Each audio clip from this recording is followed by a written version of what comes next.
Hello, brothers and sisters. Today I wanted to come with a message of protect your thoughts and understand that not every single thought that comes your way is from you or from God, and that some thoughts that you might have are from the enemy, and you really need to protect your mind. And I want to point us to a story in 1 Chronicles chapter 21 where it talks about this issue, and we're going to read about David. So 1 Chronicles 21 verse 1, it says, Satan rose up against Israel and incited David to take his census of Israel.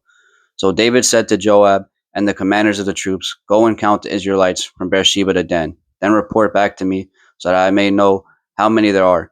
But Joab replied, May the Lord multiply his troops 100 times over.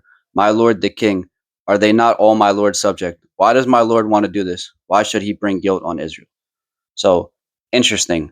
The third verse of that chapter, Joab says to David, Why would you bring this guilt on Israel? Now, if you're not familiar with the Bible, you might be thinking, what's so wrong with taking a census? Why would that bring guilt on Israel? And this is how we know that this was a thought from Satan that was planted in David's head. Two reasons why taking the census is a bad thing is and they go against God is the first reason is when you take a census, it was established in the law in Deuteronomy by Moses that anytime you take a census, every single person that is counted in the census has to give an offering to God. And that was not done. So they broke the law.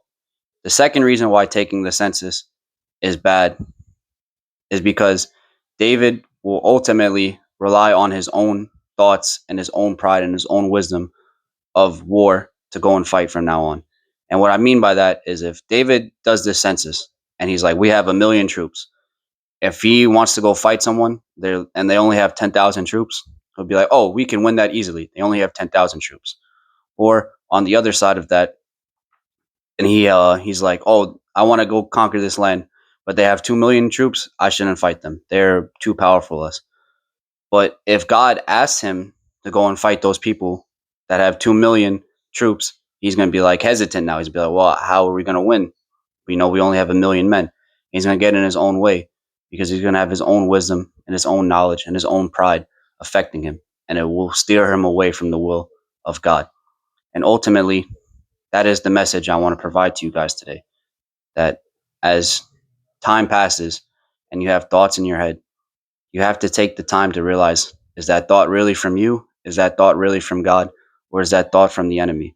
And the way you know if a thought is from you or from the enemy is if how well it lines with the word of God. If you have a thought in your head and it does not align with the word of God or does not align with the will of God, then you have to rebuke that. As it says, as Paul wrote in Corinthians, you have to take every single thought captive because you never know when a thought is planted in your head from the enemy and he's trying to get you to walk away from God because the enemy is doing everything in his power to not allow you to walk with God. He's doing everything in his power to make sure that you do not do everything that God has created you to do. So make sure as time passes that if you ever have a thought and you're really confused about it and you don't really know if it's from God, pray about it. Take it to God and see if there's anything in the word that's applicable to what you're thinking. And if it lines up with the word of God, even if it sounds crazy, then you should probably do it because that was from God. And if you hear something that you think that you could do, but it has no application to the word, or you pray about it and you get nothing back from God, then you shouldn't do it because it doesn't line up with God. Protect your mind and protect your thoughts. Thank you for listening.